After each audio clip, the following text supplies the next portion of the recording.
میں نے جو قرآن مجید کی آیات پڑھی ہیں، افرأیت من اتخذ الہہ ہواہ واضلہ اللہ علی علم، اللہ فرماتے ہیں بھلا تم نے اس شخص کو دیکھا جس نے اپنی خواہشات کو خدا بنایا ہوا ہے۔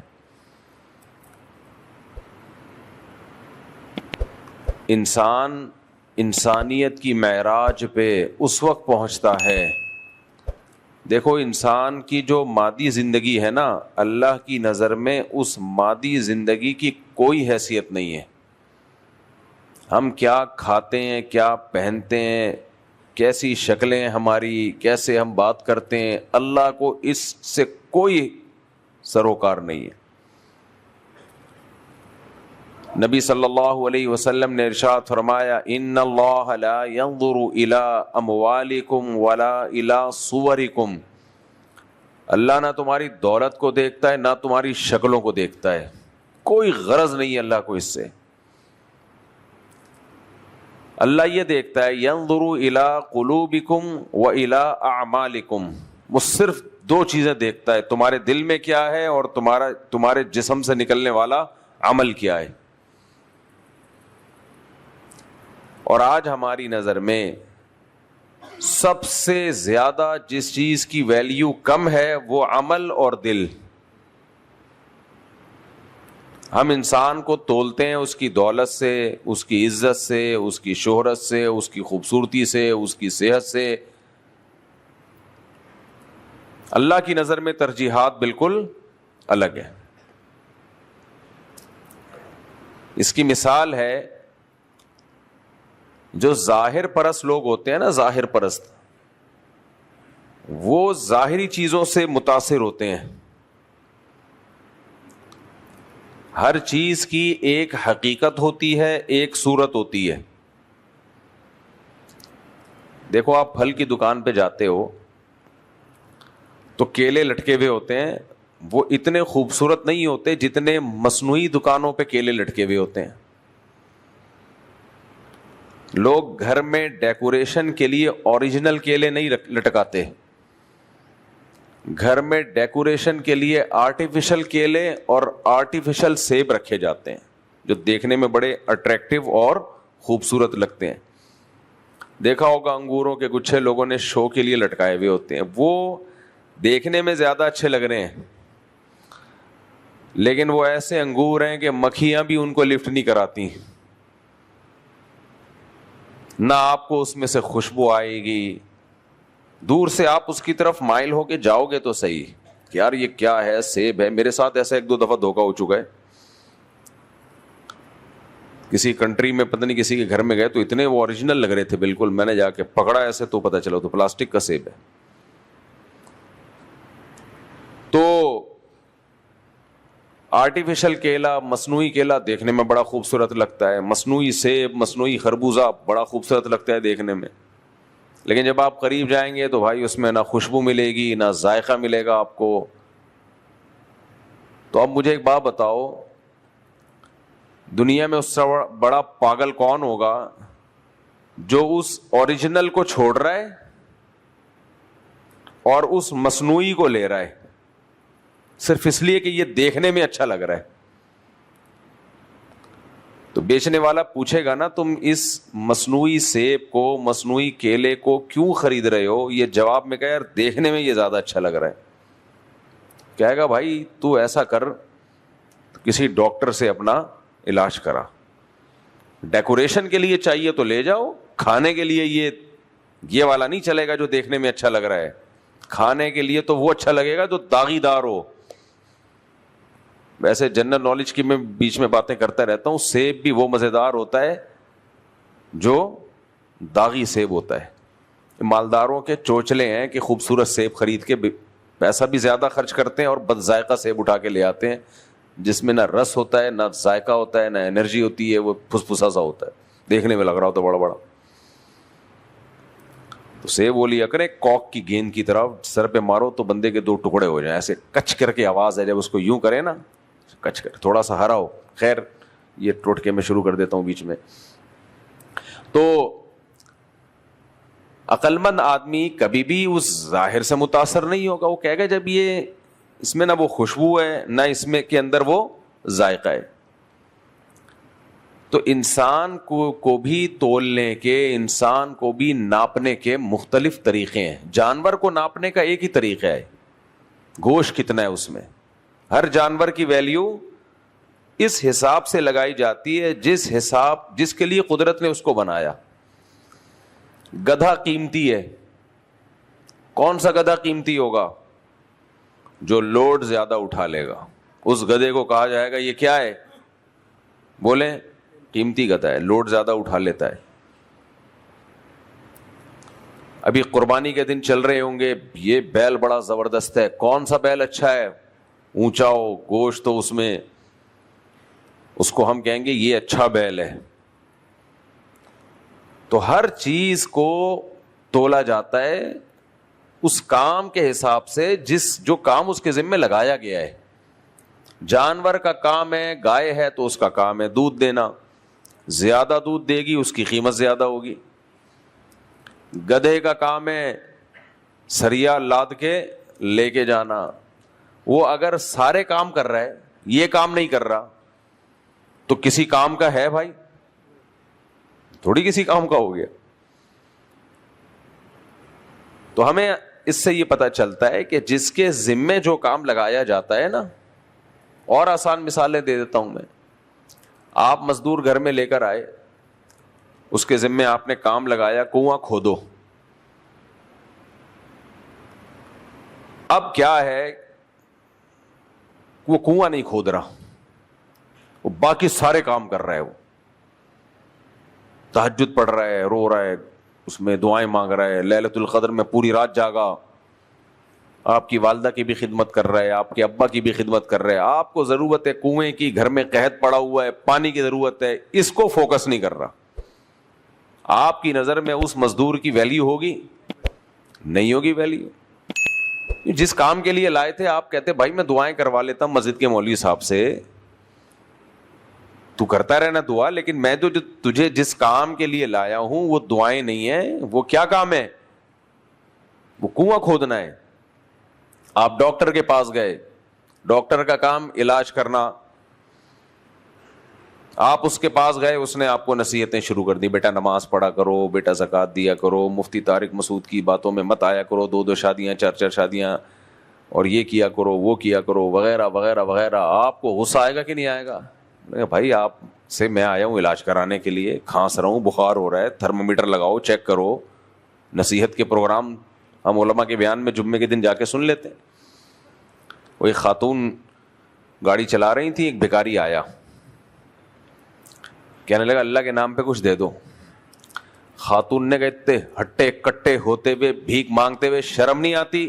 کہتے ہیں میں نے پیسے مانگے, مشورہ نہیں مانگا آپ سے, مجھے کن کن چیزوں پہ شرم آتی ہے, کن کن چیزوں پہ شرم نہیں آتی. یہ آپ کا ٹاپک نہیں ہے. آپ پیسے مانگے ہیں تو دے دو, نہیں تو چھوڑ دو. تو جس کے ذمے جو کام ہو, آپ کی نظر میں اس شخص کی ویلیو جب ہوگی جب جو کام آپ نے اس کے ذمہ لگایا آپ اس کو, وہ اس کام کو فوکس کر رہا ہے. پوری دنیا کا اصول ہے. کمپنیوں میں ایک اکثر واقعہ بتاتا ہوں, دبئی میں ایک ہمارے جاننے والے کو بڑے قابل تھے, لیکن ایک کمپنی میں جاب نہیں ملی داڑھی کی وجہ سے. وہ کوئی گورا تھا کمپنی کا اونر, اس نے انٹرویو کے لیے جو جاب کے لیے کسی بندے کو رکھا ہوا تو اس نے داڑھی دیکھی, پتہ نہیں فنڈامنٹلسٹ ہے یہ وغیرہ وغیرہ, ریجیکٹ کر دیا. جو کمپنی کا اونر تھا گورا, اس نے جب اس کی پورے ڈاکومنٹس دیکھے تو اس نے کہا تو بڑا قابل آدمی ہے, تو اس کو کیوں ریجیکٹ کر دیا؟ جو انگریز تھا غیر مسلم, وہ پوچھ رہے مسلم سے, جو انٹرویو لینے والا مسلم تھا, بھائی اس کی تو سی وی بڑی مضبوط ہے, اس کو آپ نے کیوں مسترد کر دیا؟ کہ سر وہ داڑھی ہے اور تھوڑا مذہبی بہت زیادہ. تو اس نے کہا میں نے داڑھی سے کیا کرنا ہے یار, میری کمپنی کے کام کا آدمی ہے, تو مجھے داڑھی ٹوپی سے کیا لینا دینا. اس کو پھر کراچی فون کر کے جاب کے لیے بلایا ہے, جس کا واقعہ اس نے مجھے خود بتایا. گورے میں اتنی عقل تھی کہ بھائی داڑھی رکھے یا نہیں رکھے, میری کمپنی کے لیے جب یہ کام کا ہے تو مجھے اس کی داڑھی سے کیا لینا دینا. یورپ میں میرا سفر ہوا تو وہاں لوگوں نے بتایا کہ ہمیں جمعے کی نماز میں بعض دفعہ بڑی مشکلات ہوتی ہیں. کمپنیوں کے جو مالکان ہیں, جو ہمارے مینیجر ہے, جمعے کی نماز نہیں پڑھنے دیتا, کیونکہ جب ہم جمعہ پڑھنے کے لیے جائیں گے تو کمپنی کے کام میں نقصان ہوتا ہے. میں نے ان سے کہا, میں نے کہا دیکھو, ان کو جمعے کی نماز سے کوئی نفرت نہیں ہے, ان کو اپنے کام سے مطلب ہے. تو تمہیں جمعے سے اس لیے نہیں روک رہے کہ ان کو جمعے سے کوئی نفرت ہے, وہ اس لیے روک رہے ہیں کہ ان کو پتا ہے کہ یہ 1-1.5 گھنٹہ جمعے میں لگائیں گے, ہمارا کام نقصان ہوگا. تو آپ ان کو یہ بولو کہ سر ہم جمعے کے دن گریوی میں 2 گھنٹے اضافے لگائیں گے. سمجھ میں آ رہی ہے بات؟ ہمیں جمعے کی 1 گھنٹے کی چھٹی دے دو, اور جو ہمارا آفس ٹائم 6 بجے یا 8 بجے ختم ہوتا ہے, جمعے کے دن 10 بجے ختم ہوگا. 1 گھنٹہ ہماری طرف سے گریوی ہوگی. سمجھ میں آ رہی ہے بات کہ نہیں آ رہی ہے؟ تو ایسے ہوا بہت سے لوگوں کے ساتھ, ان کو چھٹی ملی پھر, اور پھر انہوں نے کہا 2 گھنٹے بھی نہیں, بس 1 گھنٹہ جو آپ نے وہاں لگایا 1 گھنٹہ ادھر لگا دو. تو عقل مندی کی بات ہے کہ آپ کو جو کام لینا ہے, کسی شخص کو بھی تولا جاتا ہے اس کام کی وجہ سے جو کام اس کے ذمے لگا ہے. اگر وہ اس کام کو پورا کر رہا ہے تو اس کی ویلیو ہے, وہ اس کام کو پورا نہیں کر رہا تو آپ کی نظر میں اس کی ویلیو نہیں ہے. آپ نے شادی کی, آپ کی بیگم جو ہے وہ بہت زبردست ڈاکٹر ہے, بڑی پروفیشنل اور بلکہ سائنٹسٹ ہے, اور وہ ناسا میں بڑی اچھی, وہ بھی مارس پہ سیارہ بھیجنے کے لیے اسی کو بھیجا جا رہا ہے کہ یہ پائلٹ بن کے جائے گی اس میں. لیکن سارا دن وہ غائب رہتی ہے, پورا ہفتہ غائب. 1 مہینے کے بعد آپ کی وہ بھی ملاقات مریخ پہ ہو رہی ہے اس سے, کہیں وہیں بلا لیا اس نے, خلا میں آ جاؤ, فی الحال میرے پاس ٹائم نہیں ہے. تو آپ بولو گے بھائی میں تیری کوالیفیکیشن کا مجھے کیا فائدہ, بولو گے کہ نہیں بولو گے؟ وہ کہہ رہی میں اتنی بڑی سائنٹسٹ, دیکھو میری قابلیت دیکھو. آپ کہو گے باپ سلوٹ آپ کو, آپ بہت بڑے سائنٹسٹ ہیں, لیکن میں نے بیگم بنا کے غلطی کر لی ہے آپ کو. بیگم وہی ہوتی ہے جو زمین پہ رہے. کیا خیال ہے؟ زمین پہ رہتی, گھر میں میری اماں کی خدمت کر لیتی, میٹرک پاس ہوتی, اماں کی خدمت کر لیتی, مجھے سنبھال لیتی, وقت پہ چائے بنا کے دے دی تھی. میں ذرا مصروف آدمی ہوں, بزی ہوتا ہوں, تو مجھے چائے پانی ٹائم پہ مل جائے, بچے کچھ پیدا کر لیتی, بڑھاپے میں کام آ جاتے. یہ ناسا والے بڑھاپے میں میرے تھوڑی کام آئیں گے. کیا خیال ہے بھائی؟ پینشن بھی تجھے ملے گی, مجھے تھوڑی ملے گی. حالانکہ اس کا بڑا مقام اور بڑا عزت اور مرتبہ, لیکن آپ کی نظر میں اس کی ویلیو ہوگی؟ بولو نا کیا ہو گیا. اسی طرح میاں کے کبھی یہی حال ہے. میاں جی بہت بڑا آفیسر ہے اور سمجھو صدر وزیر اعظم بن گیا, کیونکہ بہت بڑا سائنٹسٹ بن گیا. بیگم کو نان نفقہ نہیں دے رہا, وہ نہ ٹائم دے رہا ہے, نہ خرچہ دے رہا ہے, نہ ٹائم دے رہا ہے. بیگم کہے گی کہ آپ میرے خرچے نہیں پورے کر رہے, مجھے ٹائم نہیں دے رہے. آپ کو تجھے پتہ نہیں ہے میں ہوں کون؟ میں بہت بڑا آدمی ہوں, جا کے جمشید سے پوچھ, وسیم سے پوچھ, غفار سے پوچھ, ستار سے پوچھ کیا مقام ہے میرا, یا میں بہت بڑا مفتی ہوں, لوگوں سے پوچھ کتنی دور دور سے آتے ہیں بیان کرنے کے لیے, بیان سننے کے لیے, فلاں سے پوچھ فلاں. وہ کہے گی بھائی کیا کرنا ہے میں نے پوچھ کے, میرے کس کام کے. تو اسی طرح اولاد کا معاملہ ہے.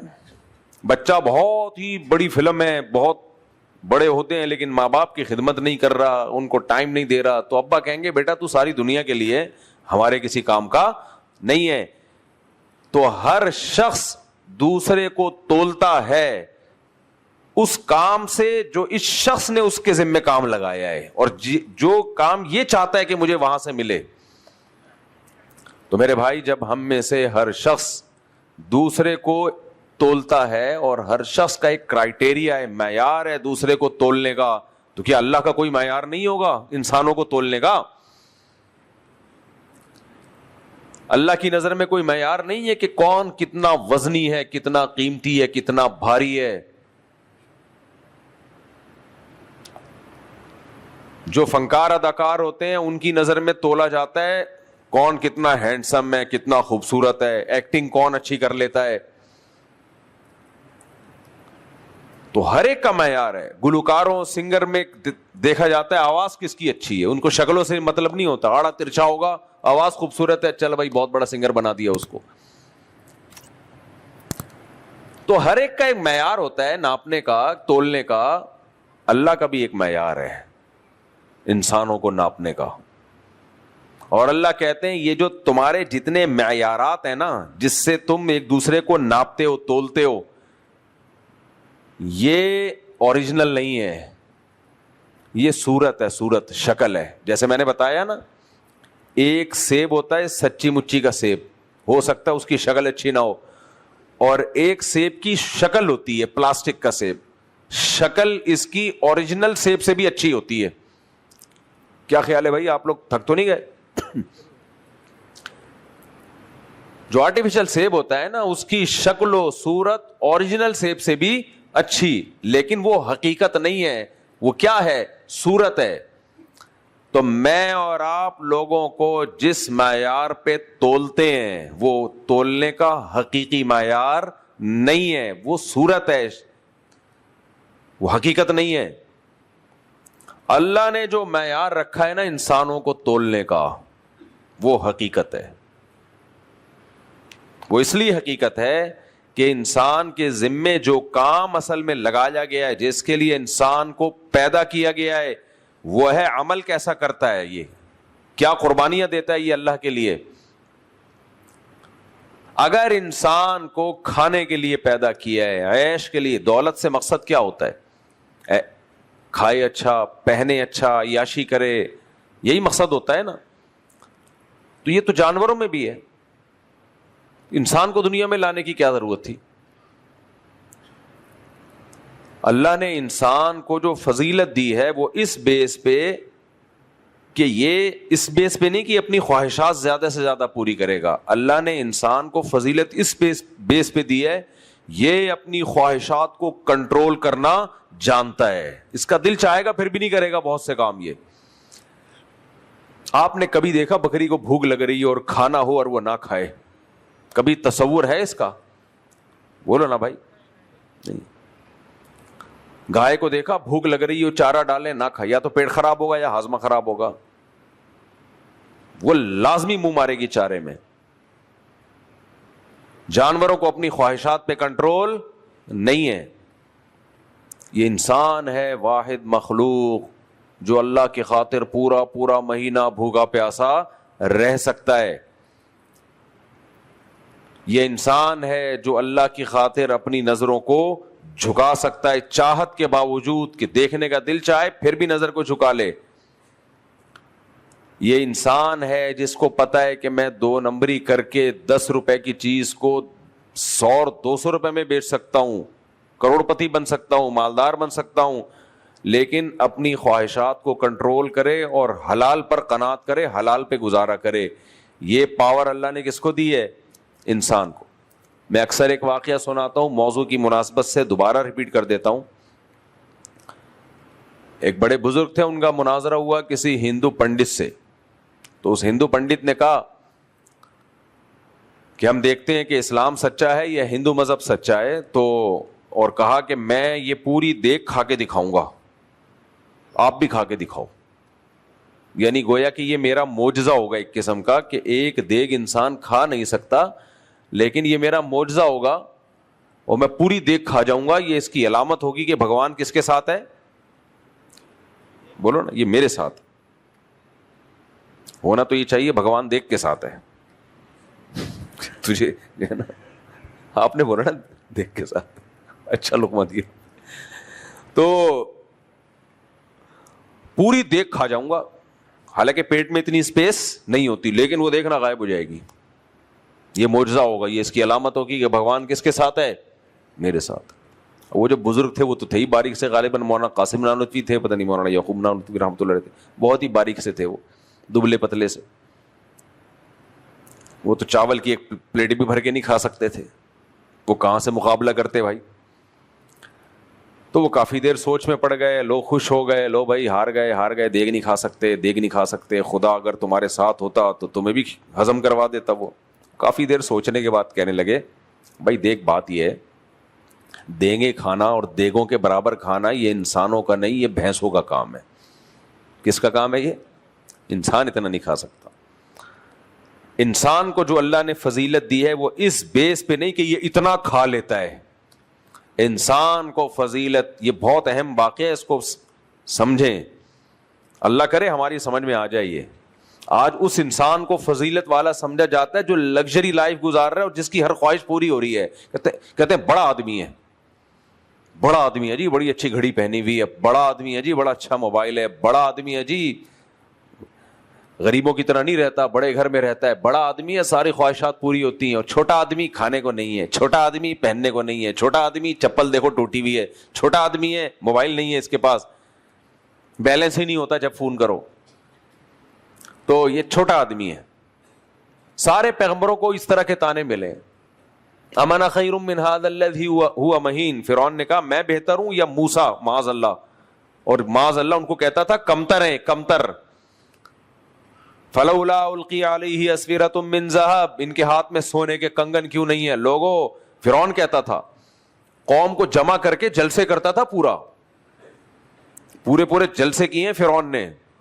جب دیکھا نا پبلک موسیٰ علیہ السلام کی طرف جا رہی ہے تو جلسے کرتا تھا کہ بھائی اگر یہ عظیم انسان ہے تو ان کے ہاتھ میں سونے کے کنگن کیوں نہیں ہیں, یہ مسکین کیوں ہیں, اور میرے پاس محلات ہیں اور جن کے نیچے نہریں بہتی ہیں, ان کے پاس تو ٹوٹا پھوٹا سا مٹی کا گھر ہے.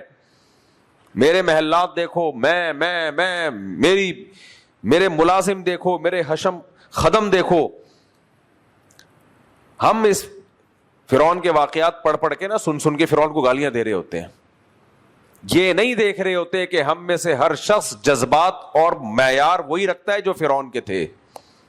ہم خود لوگوں کو اسی طرح سے ناپتے ہیں. سمجھ میں آ رہی ہے بات کہ نہیں آ رہی ہے؟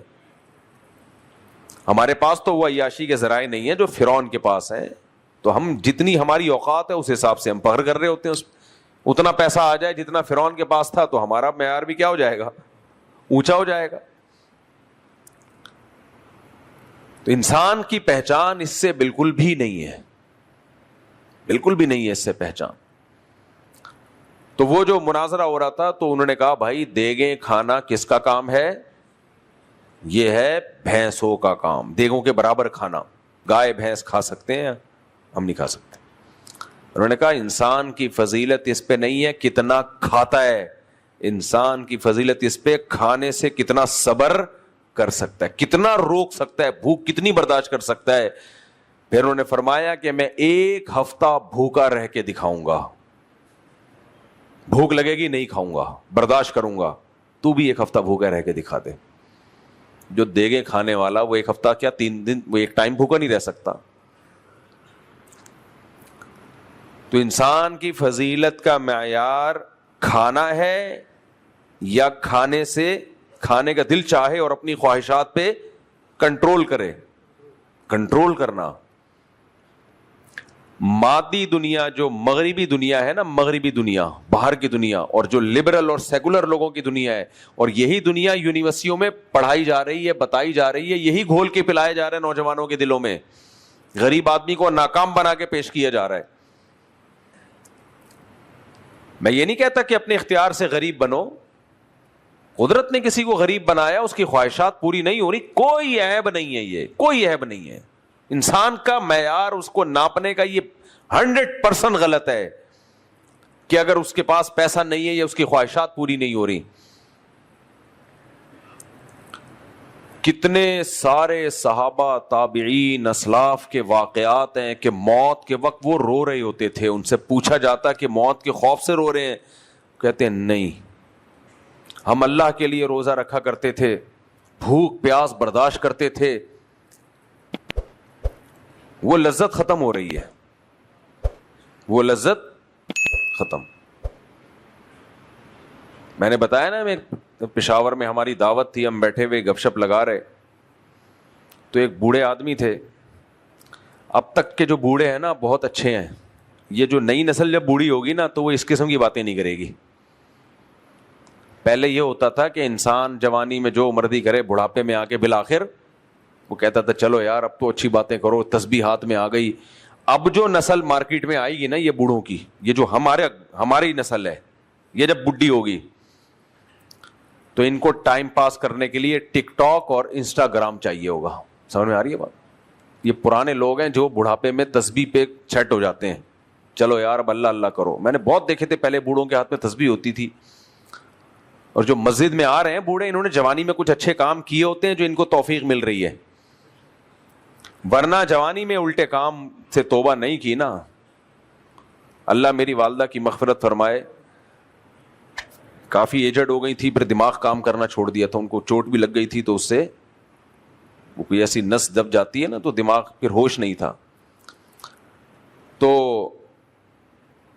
اب ہوتا کیا تھا کہ بالکل ہوش 2-2.5 سال تک بالکل ہوش میں نہیں تھی, لیکن ہم دیکھتے تھے کہ اگر ہمارے بھائی یا کوئی بھی سورہ یاسین تلاوت کرے نا تو سورہ یاسین کے جو رکوع کا آخری لفظ اگر وہ چھوڑ دیں تو وہ والدہ کی منہ سے نکل آتا تھا وہ لفظ کمپلیٹ.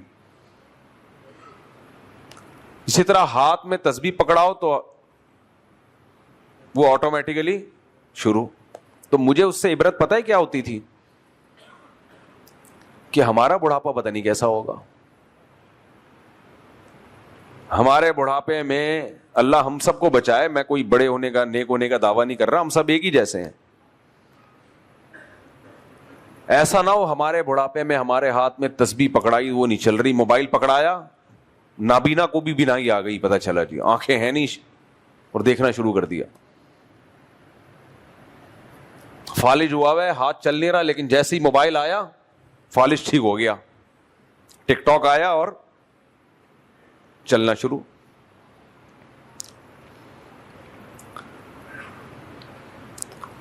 ہمارے حضرت ایک واقعہ سنایا کرتے تھے کہ ایک گھوڑی بے قابو ہو گئی نا, اس زمانے کی گھوڑی, یوں نہیں سرکش گھوڑی ہوتی ہے, بے قابو ہو گئی, قابو میں نہیں آ رہی, پکڑ رہے ہیں اس کو, بھاگ رہے ہیں, رو ادھر ادھر ادھر, بڑی مصیبت ہو گئی یار, یہ تو اچھی بھلی تھی, اس کو ہو کیا گیا ہے.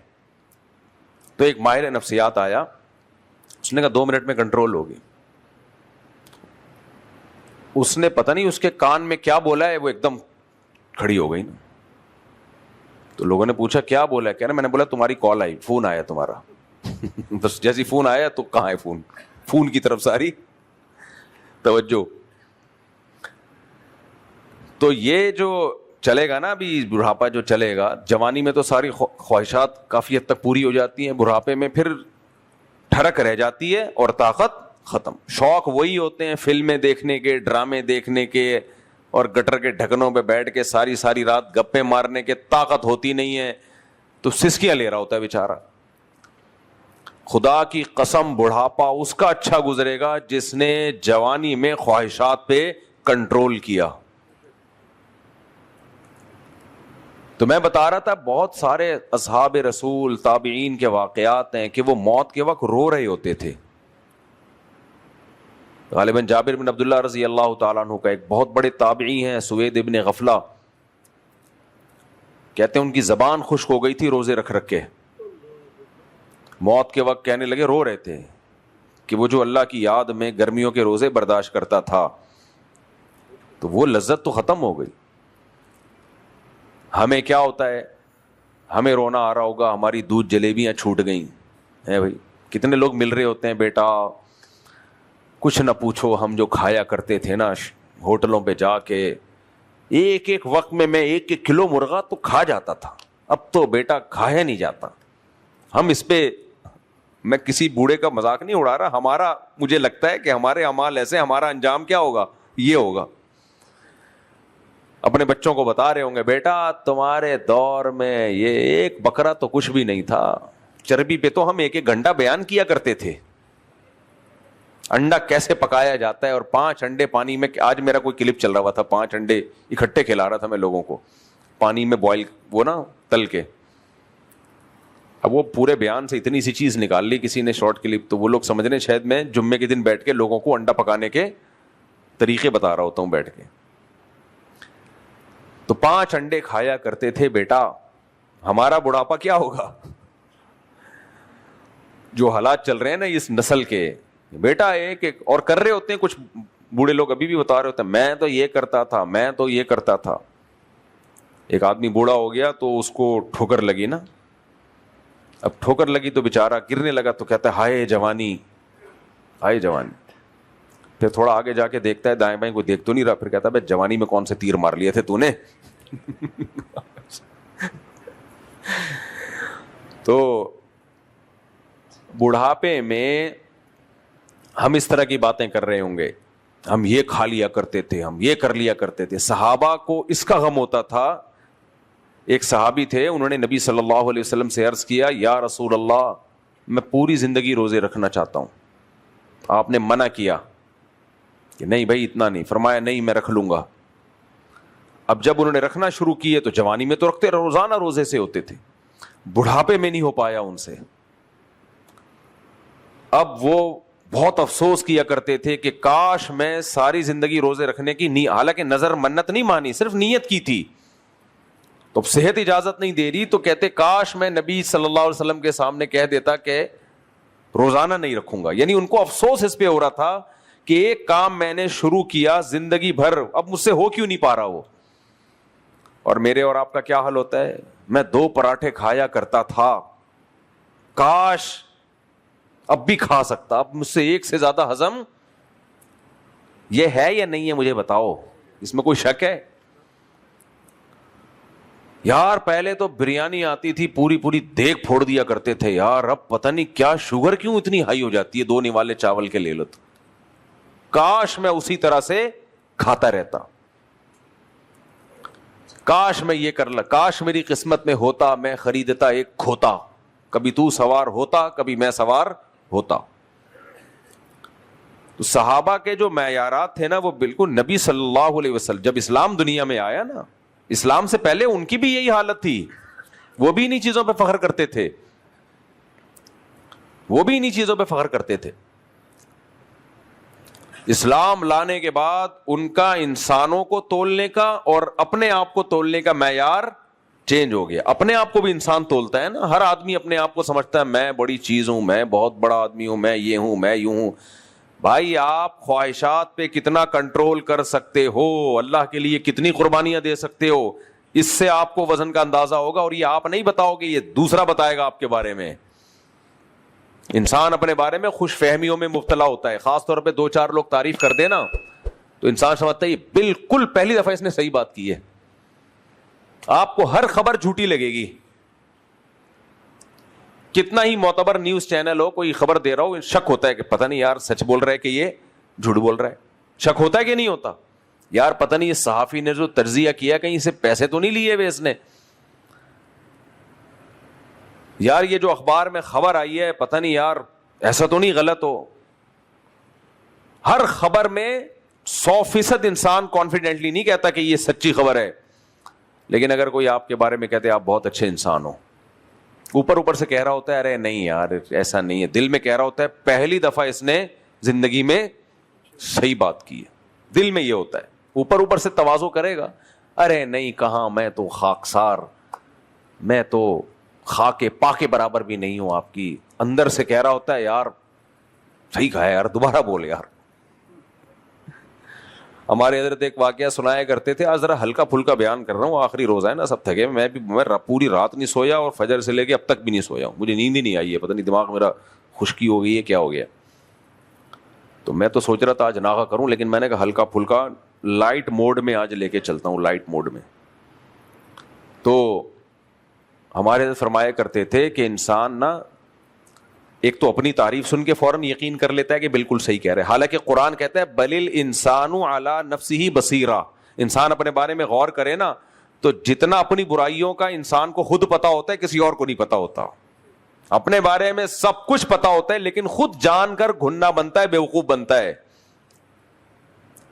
کبھی اکیلے میں بیٹھ کے غور کرے نا، اپنے آپ کو سامنے رکھ کے، دوسرا اپنے آپ کو ناپنے کا طریقہ پتہ ہے کیا ہے؟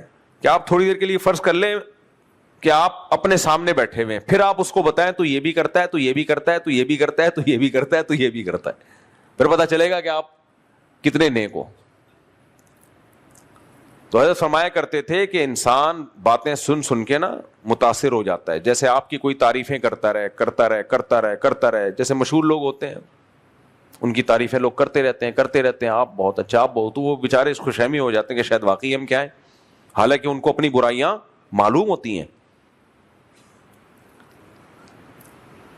تو فرماتے تھے کہ ایک واقعہ سناتے تھے کہ ایک آدمی تھا گاؤں میں, اس سے کسی نے آ کے کہا کہ تو ادھر کپڑے دھو رہا ہے اپنے بیٹھ کے, تجھے پتہ نہیں ہے تیری بیوی بیوہ ہو گئی ہے. تو اس نے کہا میں پاگل آدمی, میں زندہ ہوں تو میری بیوی بیوہ کیسے ہو سکتی ہے. تو اس نے کہا بھائی میں تو آیا ہوں تیرے کو بتانے کے لیے, اب تو یقین کرے نہ کرے تیری مرضی ہے. اس نے کہا بھائی چل نکل یہاں سے, میں زندہ ہوں تو میری بیوی کہاں سے بیوہ ہو گئی. دوسرا بندہ آیا, اس نے کہا جمشید تو یہاں کیا کر رہا ہے, تیرے گھر میں صفے ماتم بچھی ہوئی ہے, رونا دھونا. کہہ رہے کیوں, کیا ہوا؟ ارے تیری بیوی بیوہ ہو گئی ہے. اب پہلے کو جتنا زور سے ڈانٹا تھا نا اس نے, اس کو تھوڑا سا کم. بولا کیا باتیں کر رہا ہے یار, جب میں زندہ ہوں اور یہ بول بھی رہے کہ میری بیوی, تو میرے زندہ ہوتے وہ بیوہ کیسے ہو گئی. بھائی تیری مرضی, یقین نہ کر, لیکن ہمیں تو حیرانگی ہو رہی ہے. تیرے گھر میں تیری بیوی کا جنازہ پڑا, تیرے گھر میں تیری بیوی کے شوہر کا جنازہ پڑا ہوا ہے اور تو یہاں بیٹھا ہوا ہے مصروف. اس نے کہا چل نکل یہاں سے, پاگل آدمی, میری بیوی بیوہ. تیسرا آدمی, چوتھا آدمی, پانچواں آدمی, اتنے لوگوں نے آ کے بتایا کہ اب یہ تگڑ گھر بھاگ رہا ہے. لوگ کہہ رہے ہیں کیا ہو گیا, کہہ رہے بھائی میری بیوی بیوہ ہو گئی ہے. ایک خبر جب بار بار چلتی ہے نا تو لوگ سمجھتے ہیں دنیا کا سب سے بڑا مسئلہ یہی ہے. تو یہ جھوٹی خبر جب انسان مان لیتا ہے, بار بار جب اس کا تکرار ہو, تو اپنی تعریفوں کی خبر جو ایک دفعہ میں بھی اچھی لگتی ہے, جب وہ بار بار کوئی کہے گا تو وہ کیوں نہیں آدمی مان لے گا بھائی. وہ تو آدمی کہتا ہے بالکل صحیح ہے, صحیح کہہ رہے ہو تم لوگ. بل الانسان علی نفسہ بصیرہ. اللہ کہتے ہیں قیامت کے دن ہمیں حساب لینے کی ضرورت نہیں ہے, یہ تو ہم فارمیلٹی پوری کرنے کے لیے حساب لیں گے, ورنہ اصل میں انسان کو خود اپنے کرتوت پتہ ہیں کہ میں کہاں جاؤں گا, میں جنتی بنتا بھی ہوں کہ نہیں بنتا. کوئی ایک علامت جنتیوں والی نہیں پائی جا رہی. اللہ کہتے ہیں الذین هم فی صلاتہم خاشعون, جنتیوں کی علامت نماز قائم کرتے ہیں. دوسری علامت نمازوں میں خشوع پیدا کرتے ہیں. تیسری علامت مما رزقناہم ینفقون, وہ کنجوس نہیں ہوتے, ہماری راہ میں خرچ کرتے. یہ ساری خواہشات کے خلاف کام ہو رہا ہے کہ نہیں ہو رہا. نماز پڑھنے میں خواہشات پوری ہوتی ہیں, ٹوٹتی ہیں, وقت نکالنا پڑتا ہے, باؤنڈ ہونا پڑتا ہے. اس دوران آپ کو جب نیت باندھ لی, باؤنڈ, کوئی کام نہیں کر سکتے آپ. فجر کی نماز کتنی مشکل, نیند قربان کرو. عصر کی نماز کاروبار قربان. ظہر کی نماز کاروبار قربان.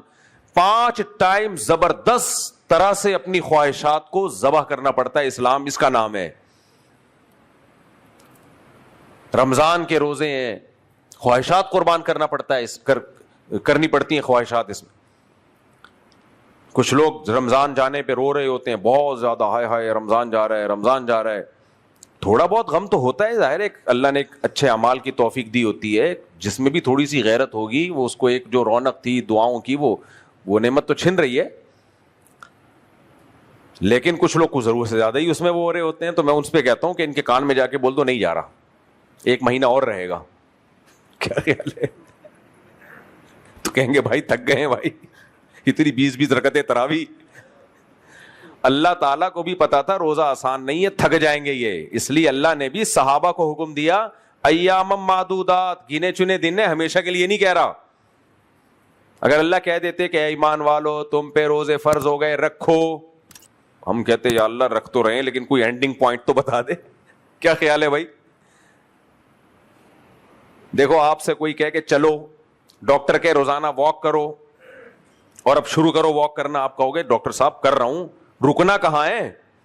ڈاکٹر کہے رکنا نہیں ہے, چلو آپ کرو گے کام؟ نہیں ہوگا بھائی.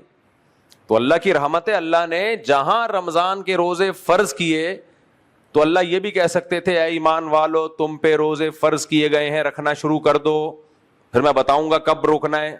ہر دن ہم میں سوچتے یار شاید آج وہی نازل ہو جائے کہ بس کل نہیں رکھنا, آج ختم.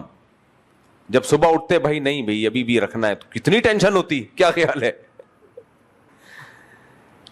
تو یہ اسی لیے کہ اللہ کو پتا ہے روزہ رکھنا مشکل کام ہے, خواہشات کا گلا گھونٹنا پڑتا ہے اس میں. یہ جو فنڈر بنتے ہیں روزے میں کوئی فرق نہیں پڑتا, کوئی ایسے ہی بول رہے ہو بھائی, فرق پڑتا ہے کیوں نہیں پڑتا؟ تراویح میں فرق پڑتا ہے. مجھے یاد ہے شروع میں کیسا رش ہوتا ہے تراویحوں میں, آپ دیکھو مسجد بھری ہوئی ہوگی, 2 دن جوش ہوگا, بڑے آئیں گے جی ہم نے پورا مہینہ, یہ رمضان ایسے نہیں گزرے گا جیسا ہمارا پرانا رمضان, یہ ایسا گزار کے دکھائیں گے, 1 دن 2 دن 3 دن, ایک صف غائب, آدھی صف غائب, تیسری 4-6 آدمی رہ جاتے ہیں امام کے پیچھے. پھر آخری عشرے میں آخری دنوں میں آتے ہیں کہ چلو 2-3 دن رہ گئے. تو اس لیے کہ مشکل کام ہے, خواہشات کا گلا گھونٹنا پڑتا ہے. تبلیغ میں 4 مہینے لگا کر آتے ہیں, کیسا نیک بنا ہوا ہوتا ہے نا, صف اول میں بیٹھا ہوگا, فجر میں 20 منٹ پہلے آ کے 4-5-6 دن کے بعد کہتا ہے بھائی یہ بڑا مشکل کام ہے یار, پیچھے کھسکنا شروع ہوگا, آہستہ آہستہ کھسکنا شروع ہوگا. پہلے دوسری صف, تیسری, پھر آخری, اس کے بعد پھر اگر نہیں قابو پایا, کنٹرول کیا تو گئی نماز. تو اسلام میں جگہ جگہ آپ سے خواہشات کا گلا گھٹوایا جا رہا ہے. خواہشات قربان کرو, اللہ کو کھانے پینے والے پسند نہیں ہیں. بہت ہیں دنیا میں جو پھوڑتے رہتے ہیں ہر وقت. اللہ کو اللہ کے لیے کھانا چھوڑنے والے پسند ہیں, روزہ رکھ کے. سونے والے اللہ کو پسند نہیں ہے. کہیں قرآن و حدیث میں فضیلت آئی اگر تم 8 گھنٹے سو گے گہری نیند تو جنت الفردوس کے بالا خانوں میں اللہ تمہیں جگہ دے گا؟ کہیں ہے؟ ہمارا جو اسلام ہے نا وہ یہ بن چکا ہے. تبلیغ میں بزرگ لوگ کہتے ہیں نا کہ کم کھانا, کم سونا, کم باتیں کرنا. تو وہ خود ہی بتاتے ہیں آج کل کیا بنا دیا, کام کھانا, کام سونا, کام باتیں کرنا. یعنی کم کو ایک الف بڑھا دیا بیچ میں, اب کام بن چکا ہے. ہمارے جیسے نالائقوں کی بات کر رہا ہوں. کام کھانا ہے, کام سونا ہے, اور کام کیا ہے؟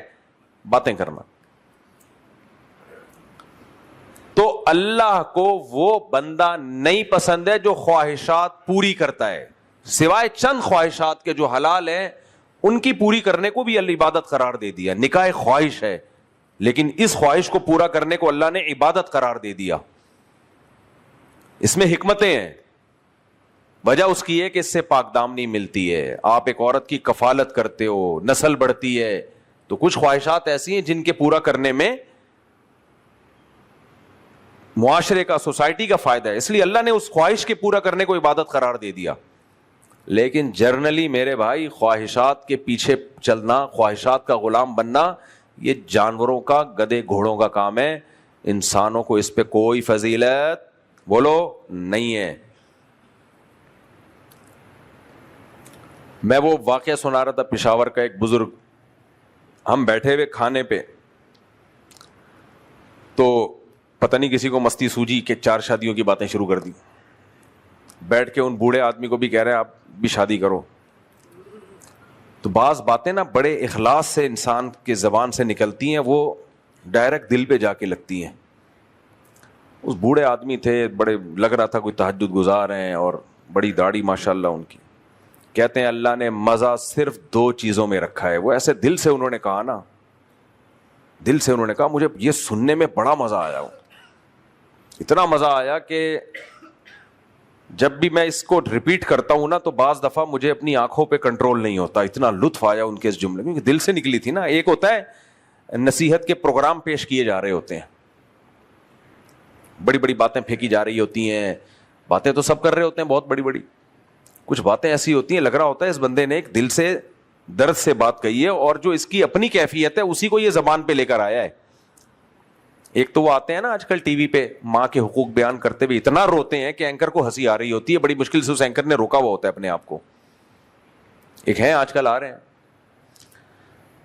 بھائی, ماں سے سب کو محبت ہوتی ہے, اتنا روئے جا رہا ہے روئے جا رہا ہے روئے جا رہا ہے بھائی, اور اینکر بھی رو رہا ہے اس کے سامنے نا, ایکٹنگ کر رہا ہے. لوگ بزبان حال کہہ رہے ہیں میں ہنسی روک کے بیٹھا ہوا ہوں, خدا کے لیے بس کر دے یار. ایکٹنگ پکڑی جاتی ہے, جو نیچرل ہے وہ نیچرل ہوتا ہے, جو ایکٹنگ ہوتی ہے وہ پکڑی جاتی ہے. دیکھو جس کو دعا میں رونا آتا ہے وہ کوشش کرتا ہے نہ آئے لیکن آ جاتا ہے. لیکن کچھ ایکٹر ہوتے ہیں ٹی وی میں آ کے بیٹھیں گے اور پروگرام بنائیں گے رونے کے باقاعدہ, ہاں ہو چیخ رہے ہیں, صاف لگ رہا ہے بھائی تو کیا نہیں یار, تو چھوڑ دے, جیسے دعا مانگ لے بس آرام سے مانگ لے یار, اس طرح بھی قبول ہو جاتی ہے. کیوں ناٹک کر رہا ہے؟ یہ زمانہ وہی بات ہے نا, حقیقت پہ لوگ نہیں مر رہے, صورت پہ مر رہے ہیں, صورت پہ مر رہے ہیں. ہم نے بڑے بڑے بزرگ دیکھے, مضبوط دل کے ہوتے, نہیں رونا آتا ان کو, لیکن اللہ کی محبت ان کے دلوں میں اتنی ہے, دعاؤں میں ان کی ایسی کیفیات ہوتی ہیں, پتہ چل رہا ہوتا ہے ان کی آنکھوں سے, حالانکہ آنسو ایک نہیں ٹپک رہا ہوتا. میرا مقصد یہ نہیں ہے کہ دعا میں رونا اچھا کام نہیں ہے, تو ترغیب ہے دعا میں رونے کی, لیکن اللہ کے لیے رونا ہو. اور تنہائی میں کبھی نہیں روئیں گے, یہ پبلک کے سامنے ہاں ایسے چل رہا ہوگا, کبھی اکیلے میں, تو کبھی اکیلے میں بھی رو لے اللہ کے سامنے بھائی.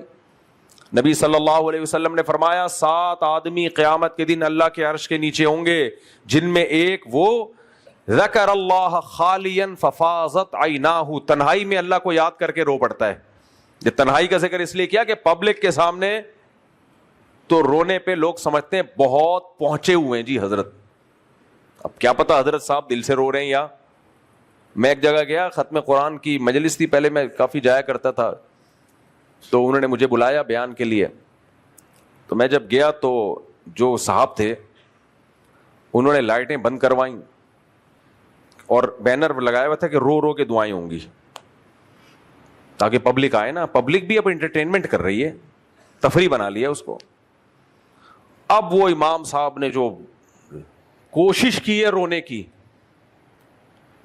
لیکن بھائی نہیں رویا جا رہا ہوں. میں نے, مجھے ترس آ رہا تھا, میں نے کہا بس کرو یار, نارمل دعا مانگو جیسے دل سب مانگتے ہیں دعا, خود بخود آ جائے ٹھیک ہے, نہیں آئے تو کیوں اتنا زور لگا رہے ہو بھائی. بھائی اللہ کو تکلف پسند بولو نہیں ہے. ما انا من المتکلفین, ہمارے پیغمبر کی سب سے بڑی خاصیت, جو آپ کے نبی ہونے کی سب سے بڑی دلیل ہے, آپ میں تکلف نہیں تھا, بناوٹ نہیں تھی. اور قرآن نے کہا بتائیں ما انا من المتکلفین, مجھ میں بناوٹ نہیں ہے, یہ میرے نبی ہونے کی دلیل ہے. اور نبی خود تھوڑی یہ کہنا چاہ رہے ہیں, اللہ وحی نازل کر کے کہہ رہے ہیں آپ بتائیں لوگوں کو. اتنی سادہ سیرت ہمارے پیغمبر صلی اللہ علیہ وسلم کی, اتنی سادہ, بھولتے ہیں تو بتا رہے ہیں, میں بشر ہوں, میں بھول بھی سکتا ہوں. اور آپ سے کوئی خطا ہو رہی ہے جو اجتہادی خطا, جو ایک بشر سے ہوتی ہے, اعتراف کرنے ہم اس سے خطا ہوئی ہے. میں جب یہ حدیث پڑھتا ہوں اتنا مزہ آتا ہے. نبی صلی اللہ علیہ وسلم نے ظہر کی نماز پڑھائی اور 4 کے بجائے 3 رکعتوں کے بعد سلام پھیر دیا. صحیح ہے, مسلم کی حدیث ہے. 4 کے بجائے کتنی رکعتوں کے بعد سلام پھیرا؟ 3 رکعتوں کے بعد.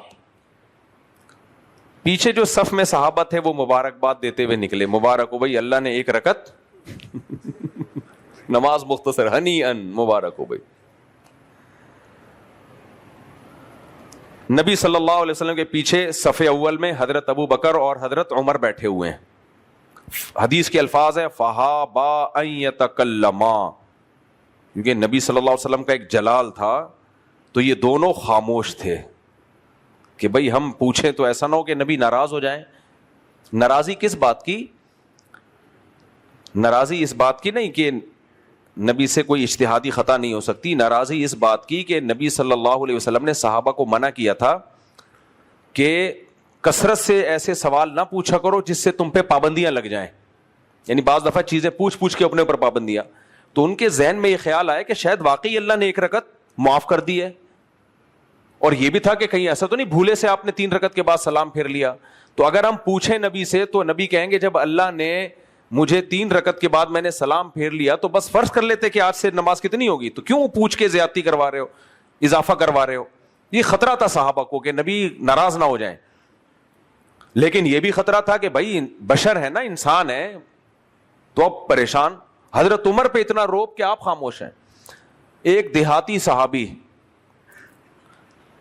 صحیح حدیث ہے, صحابہ کہتے ہیں ہم چاہتے تھے کہ دیہاتی لوگ ہماری مجلس میں آیا کریں, کیونکہ وہ زیادہ تر مجلس کے آداب سے واقف نہیں ہوتے, وہ جو پوچھنا ہے وہ پوچھ لیتے ہیں اور نبی ان پہ ناراض بھی نہیں ہوتے. بھائی پتہ ہے کہ یہ تو گاؤں کے لوگ ہیں, دیہات کے لوگ ہیں, ان کو شہر کے آداب نہیں آتے, مجالس کے آداب نہیں آتے. یہ تو صحابہ کہتے ہیں ہم چاہتے تھے وہ آئیں اور پوچھیں تاکہ ہمارا بھی علم میں اضافہ ہو. ہم پوچھتے ہوئے سوچتے تھے کہ کوئی چیز ایسی نہ ہو جو آداب کے خلاف ہو. تو ایک صحابی تھے, ان کے ہاتھ بڑے لمبے تھے, ان کا نام ہی ذوالیدین, ہاتھوں والے. یعنی ان کے لقب یہ پڑ گیا تھا ذو الیدین، ہاتھوں والے، لمبے ہاتھ تھے ان کے. ہمارے ایک دوست ہیں ان کے اتنے لمبے ہاتھ، انہوں نے باکسنگ سیکھی، کہہ رہے ہیں ہمیشہ باکسنگ میں جیتتا تھا کیونکہ وہ سامنے والے کے ہاتھ پہنچتا ہی نہیں تھا میرے تک. صحیح ہے نا، اور میں مار دیتا تھا. تو لمبے ہاتھ والے جو ہے نا باکسنگ میں بڑا فائدہ ہوتا ہے ان کو. کہہ رہے ہیں میرے پاس آتے تھے جو چھوٹے قد کے، وہ بےچارے یوں ہوا میں مس کالیں ہو رہی ہوتی تھی ان کی، وہ پہنچتے ہی نہیں تھے مجھ تک. تو اب یہ جو صحابی رسول، ان کے ہاتھ لمبے اور دیہاتی صحابی، انہوں نے پوچھا اقصرت الصلاۃ ام نسیت یا رسول اللہ، یا رسول اللہ، اللہ نے نماز میں کمی کر دی ہے یا آپ بھول گئے ہیں؟ نبی نے فرمایا کل ذالک لم یکن، بڑے کانفیڈنس سے آپ نے فرمایا نہ کچھ بھی نہیں ہوا، نہ میں بھولا ہوں نہ اللہ نے نماز میں کمی کی ہے. یعنی میں نے پوری 4 رکعتیں پڑھی ہیں، اللہ نے کمی کی ہوتی تو 3 پڑھی ہوتی، میں نے تو پوری 4 رکعتیں پڑھی ہیں. مطلب یہی تھا کل ذالک لم یکن، فرمایا کچھ بھی نہیں ہوا. صحابی نے فرمایا قد کان بعض ذالک، کچھ ہوا ہے یقیناً. دیہاتی صحابی تھے نا، وہ کانفیڈنٹلی پوچھتے تھے. یعنی انہوں نے کہا یا رسول اللہ کچھ ہوا ہے. اس سے پتہ چلتا ہے صحابہ بھی نبی کو بشر سمجھتے تھے، انسان، کہ انسان سے بھول چوک ہو سکتی ہے. فرمایا قد کان، قد تحقیق کے لیے لگتا ہے یقیناً کچھ ہوا ہے، یا تو آپ بھولیں یا اللہ نے نماز میں 1 رکعت میں کمی کی ہے. تو ہمارے نبی کو غصہ نہیں آیا ان کی بات پہ کہ میں پیغمبر ہوں، جب میں کہہ رہا ہوں کچھ نہیں ہوا تو تم مان لو کہ 3 کی نہیں بلکہ کتنی ہوئی ہیں، 4 ہوئی ہیں. نبی دن کو رات کہہ دے، رات کو دن کہہ دے تو ماننا پڑتا ہے نا. لیکن ہمارے نبی کو کوئی غضب نہیں، کچھ غصہ نہیں آیا. آپ نے دوبارہ غور ہو جاتا ہے، امام کے ساتھ ہو جاتا ہے بعض دفعہ، وہ سمجھ رہا ہوتا ہے میں ٹھیک ہوں، پھر وہ سب سے مشورہ کرتا ہے امام. تو نبی صلی اللہ علیہ وسلم نے ابو بکر اور عمر سے پوچھا کہ ہاں بھائی کیا ہے، کیا میں نے 3 پڑھی؟ فرمایا یا رسول اللہ آپ نے 3 پڑھی ہیں. پھر آپ نے نماز بھی پڑھی اور سجدہ سہو بھی کیا آخر میں. تو یہ بے داغ سیرت تھی نبی صلی اللہ علیہ وسلم. کوئی غضبناک نہیں ہوئے، کوئی غصہ نہیں ہوئے. ہمیں کوئی ہماری غلطی پہ کوئی گئے تو آپ کے تو کون ہوتا ہے میرے کو ٹوکنے والا، تو کون؟ امام، بعض امام، سب نہیں، وہ اپنے آپ کو سمجھتے ہیں ہم ایسے دودھ کے دھلے ہوئے، ہمیں کوئی بات ہی نہیں بتائی. نماز 10 منٹ لیٹ ہو رہی ہے، 15 منٹ لیٹ ہو رہی ہے، 4 منٹ لیٹ ہو رہی ہے، 3 منٹ لیٹ ہو رہی ہے، کوئی بولے تو امام صاحب کی غصے سے لال پیلے ہو جاتے ہیں. وہی تم شادیوں میں آدھا گھنٹہ بیٹھ جاتے ہو. بھائی شادیوں میں تو کھانے کے لیے بیٹھے ہوئے ہیں، وہ تو 6 مہینے بھی بیٹھے رہیں گے. یہاں کا لڈو تھوڑی مل رہے ہیں کہ ذمہ داری پوری کرنے کے لیے آئے ہوئے. کبھی کبھار تو امام لیٹ ہو سکتا ہے، اس میں تو صبر کرنا چاہیے. تبھی میں نے قانون بنایا ہے، میں 1 منٹ لیٹ ہو جاؤں ان کو بولا ہوا ہے جماعت کھڑی کر دو. ان کو پتا ہے میں 20 سال میں کبھی غصے نہیں ہوا. کیوں؟ مجھے پتا ہے بھائی پبلک جو آئی ہے، لوگ سب مصروف لوگ ہیں، تو اگر ہم نہیں پہنچ پائے تو کبھی کبھار، ہاں کبھی کبھار برداشت کرنا چاہیے، امام کا ایک حق ہوتا ہے. میں دارالفتہ میں حضرت مفتی رشید احمد صاحب کے یہاں نماز پڑھایا کرتا تھا. کتنے بڑے بزرگ تھے، کتنے بڑے عالم، مفتی اعظم پاکستان تھے وہ، حضرت مفتی تقی صاحب کے استاذ. ایک دفعہ میں لیٹ ہو گیا، حضرت بیٹھ گئے مصلی پہ انتظار کرنے. کہ نہیں جب تک امام نہیں آئے گا ہم انتظار کریں گے. حالانکہ کتنے علماء تھے نماز پڑھانے کے لیے، لیکن حضرت نے کہا نہیں، یہ امام کا اکرام ہے کہ انتظار کیا جائے اس کا، کوئی بات نہیں. کبھی حالانکہ 1 سیکنڈ کے پابند تھے وہ. تو کبھی کبھار امام لیٹ ہو جائے تو پبلک جو ایک دم جو جیسے توے پہ لے جا کے بٹھا دیا لوگوں کو، ایسے ہل رہے ہوتے ہیں جیسے نیچے سے کیا ہے، گیس باقاعدہ آ رہی ہے. حالانکہ سوئی گیس میں گیس اکثر آتی نہیں ہے، لیکن یہ وہ توا ہے جو جل رہا ہے. اچھا فجر میں نہیں ہوتا ہے، فجر میں آرام سے بیٹھے ہوں گے، فجر میں کم ہوتا ہی ہے. وجہ کیا ہے کہ نیند پوری ہوئی ہوئی ہے، ڈپریشن نہیں ہے، سٹریس نہیں ہے، تو آرام سے بیٹھے ہوئے. اب ظہر میں تھکے ہوئے ہوتے ہیں نا، تو ذرا سا 1 سیکنڈ لیٹ ہو جاؤ ایسے مڑ مڑ کے دیکھ رہے ہوں گے، تو یہ بھی غلط ہے بھائی. لیکن امام کو بھی وقت کی پابندی کرنا ضروری ہے. یہ غلط ہے، کبھی کبھار تو ہو جاتا ہے لیکن بار بار ہو تو یہ غلط ہے. پھر وہی یہ وقت کی پابندی پہ بیان کرنے پہنچے اور آدھا گھنٹہ لیٹ پہنچے تو لوگ کیا اثر لیں گے بھائی.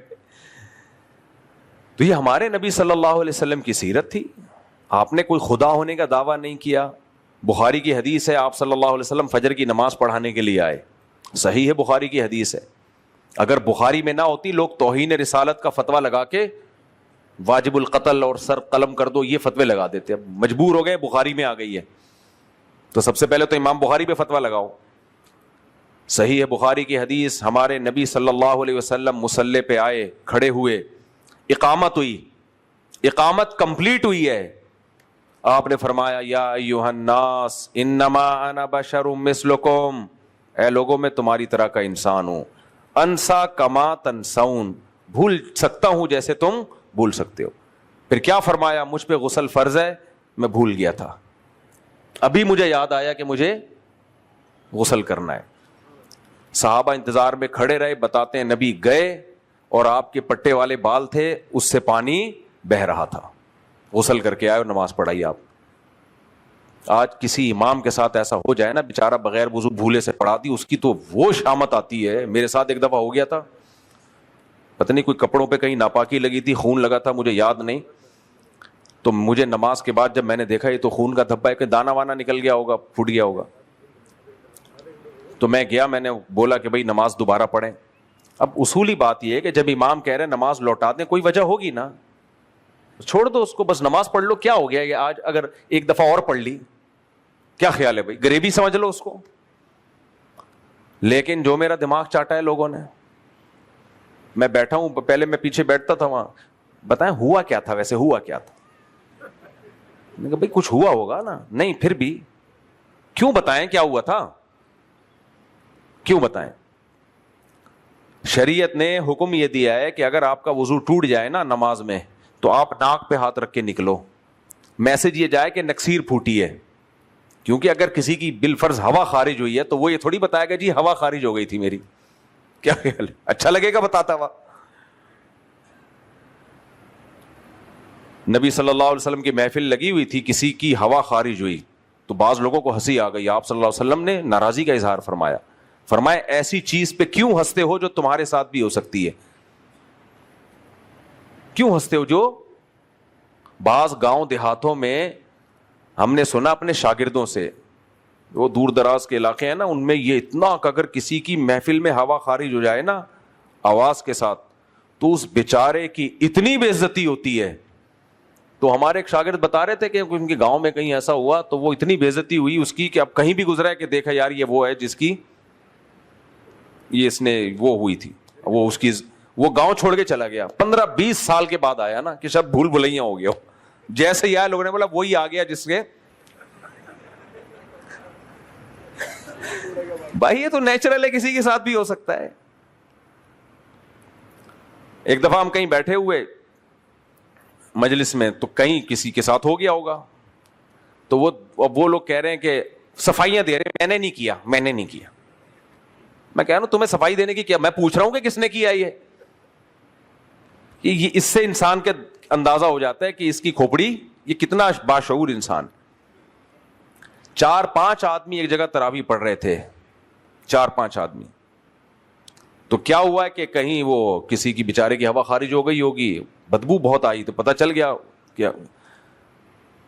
تو خیر امام صاحب نے کیا کیا کہ نماز پڑھاتے رہے کنٹینیو. مجھے خیال ہوا کہ امام صاحب کو چاہیے تھا سب کو وضو کرا دیتے, سب کو وضو کرا دیتے, تاکہ جس کا معاملہ ہے چھپا رہتا, اور وہ بھی جس کی بھی خارج ہوئی وہ بھی نالائق, پوری نمازیں اس نے پڑھی ہیں, تراویاں چل رہی تھی پوری تراویاں.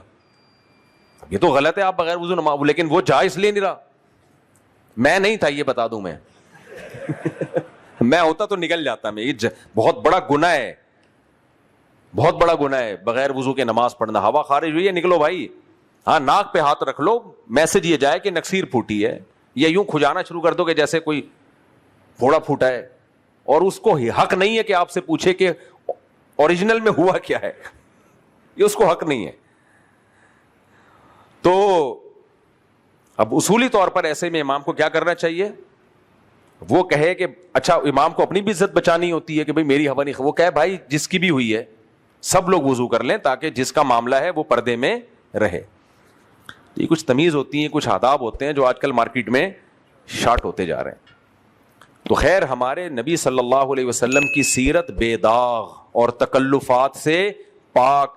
آج بہت بڑا المیہ یہ ہے کہ جس کی طبیعت میں جتنا تکلف ہوگا نا لوگ اس کو اتنا بڑا ولی اللہ سمجھتے ہیں. جتنا تکلف والا ہوگا نا ہلانے سے ہلے نہیں, چلانے سے چلے نہیں, موویبل نہ ہو. بزرگ موویبل نہیں ہوتا, بھاگ نہ سکتا ہو, دوڑے نہیں, تو یہ نہیں ہوتا بھائی بزرگ. مولانا اشرف علی تھانوی رحمہ اللہ کو حکیم الامہ کا جو لقب ملا ہے نا, امت کے حکیم تھے, حکمت والے تھے, وہ ایسے ہی نہیں ملا. وہ فرماتے تھے مجھ سے جو لوگ بیعت ہونے کے لیے آتے ہیں, بزرگ بننے کے لیے نہیں آیا کوئی میرے پاس, انسان بننے کے لیے آیا کرو, شریف انسان بن جاؤ, بس وہی بزرگ ہے. ولی اللہ کی ڈیفینیشن کیا ہے؟ الا ان اولیاء اللہ لا خوف علیہم ولا هم يحزنون الذین آمنوا وکانوا یتقون. اللہ کہتے ہیں اولیاء اللہ پہ قیامت میں کوئی خوف نہیں ہوگا, جنت کے باغات میں ہوں گے. یہ کون ہیں؟ جن کے عقیدے بھی درست اور برائیوں سے بچا کرتے تھے. بس کیریکٹر انسان کا صحیح ہو, لوگوں کے ساتھ اخلاق اس کے صحیح ہو, معاملات میں دو نمبر ہی نہ کرتا ہو, یہ اللہ کا ولی ہے. ہمارے یہاں ولی اللہ کا تصور کیا ہے؟ کل ایک صاحب آئے, وہ کسی روحانی عامل کے بارے میں پوچھ رہے, اس میں خرابی کیا ہے مفتی صاحب, آپ کیوں ان کے اتنے خلاف ہیں؟ میں نے کہا بھائی یہ سب ڈرامے باز ہوتے ہیں. کہتے نہیں ان کے چہرے پہ اتنا نور ہے. میں نے کہا تمہیں نور نظر آ رہا ہے, مجھے تو اب یہیں سے بیٹھے بیٹھے تصور کرتا ہوں پھٹکار نظر آنا شروع ہو جاتی ہے. تمہارا نور کا معیار پتہ نہیں کیا ہے. تو بات کو میں بس سمیٹ کے ختم کرتا ہوں کہ ہیں, ہاں بزرگ, وہ اچھا ہوا آپ نے یاد دلا دیا.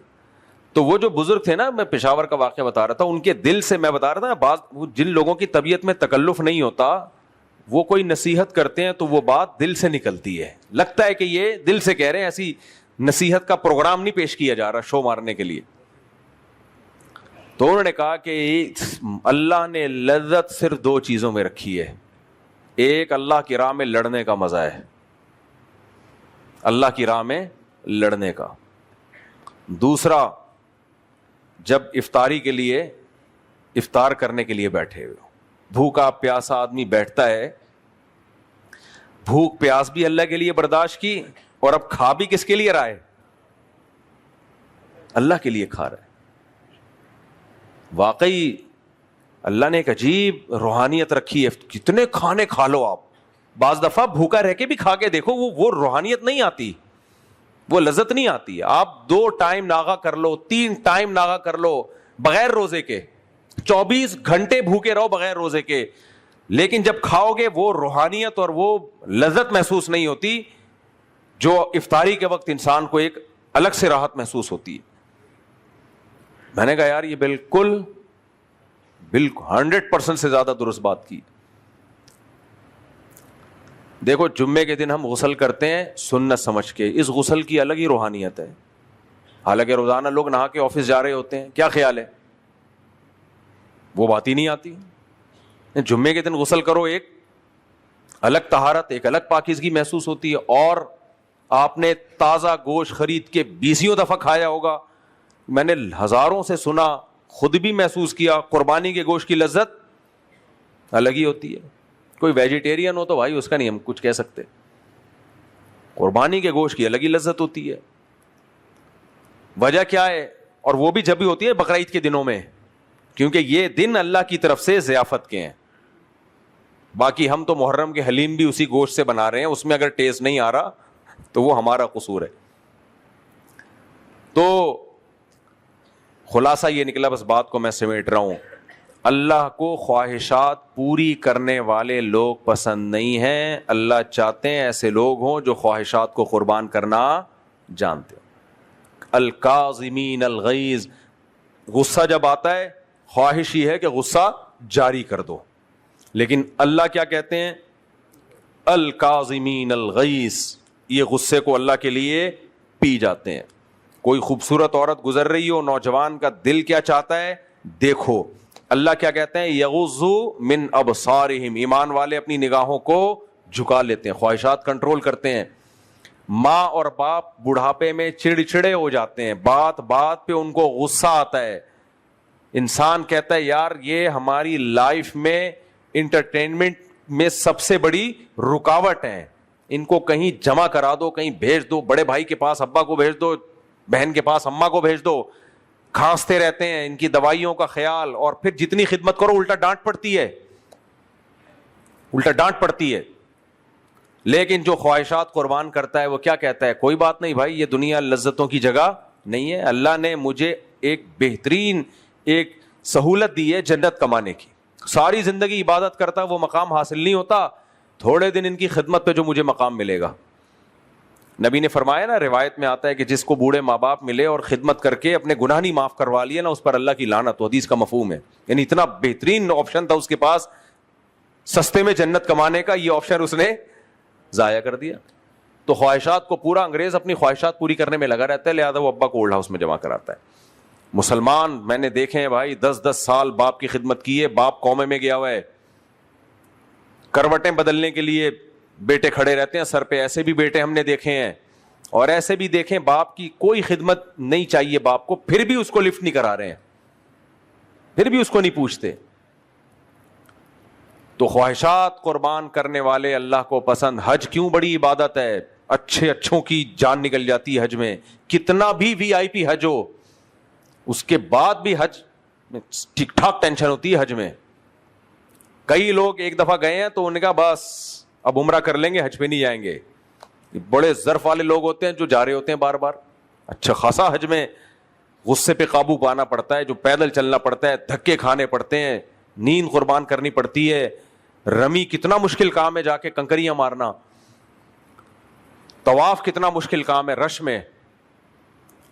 تو اسلام میں جتنی عبادتیں میرے بھائی، اب قربانی میں ہم گوشت تو کھا لیتے ہیں مزے کی، یہ بھی عبادت ہے، لیکن پیسہ کتنا خرچ ہو جاتا ہے۔ یہی گوشت دکان سے خرید کے کھاتے کتنا سستا ملتا، لاکھوں روپے کا بیل لا کے کاٹتا ہے آدمی، اور اس میں زیادہ تر تو تقسیم ہو جاتا ہے۔ تو اس لیے اس سے ہمیں میسج کیا ملتا ہے؟ انسانیت کی معراج خواہشات پوری کرنے میں نہیں ہے، خواہشات پوری کرنے والے گدھے گھوڑے دنیا میں بہت ہیں۔ دیکھو گدھا جب کہیں دیکھے گا کہیں ادھر ادھر گدھی گھوم رہی ہوگی بھاگے گا اس کے پیچھے، کتا جب دیکھے گا بھاگے گا اس کے پیچھے۔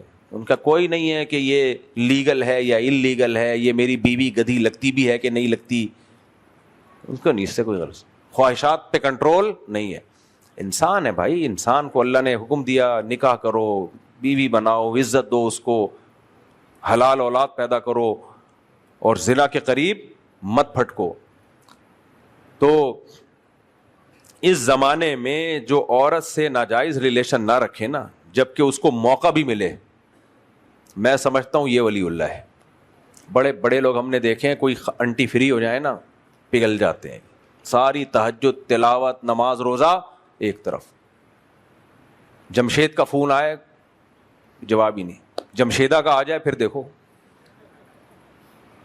گھنٹہ بیٹھ کے اس کو سمجھائے گا، پورا شرعی مسئلہ سمجھانا شروع کر دے گا، اس کو تبلیغ بھی کرے گا۔ پھر مجھے بتاتے ہیں کہ میں اصل میں تبلیغ کی نیت سے فیس بک پہ سے دوستی لگائی ہوئی ہے تاکہ ایک لڑکی نیک بن جائے۔ میں نے کہا بھائی تو لڑکیوں کی فکر چھوڑ دے، تو چھوڑ دے، لڑکی داڑھی مونچھوں والے پہ محنت کر، تو ان کو چھوڑ دے۔ تو کہہ رہے نہیں جہنم میں جائیں گی، میں نے کہا جانے دے، بہت سارے جا رہے ہیں نا، اس کی فکر تجھے کیوں ہو رہی ہے؟ یہی اگر بصورت ہوتی تو بھلے جائے جہنم میں۔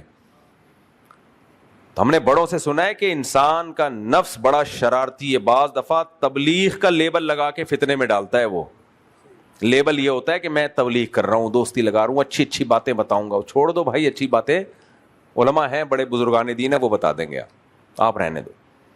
بہت برا لگا ہوگا کیونکہ ابھی بعض لوگ اعتکاف میں بیٹھے ہیں، ان کا ارادہ یہ تھا کہ جاتے جو کچھ ہم نے 10 دن میں سیکھا ہے یہ جا کے سارا اس کو سکھا دیں، جو ہم نے 10 دن میں سیکھا ہے نا جا کے ہم سکھا دیں گے۔ تو اس لیے بھائی اپنی بیوی کو سکھا دینا، کو چھوڑ دو آپ۔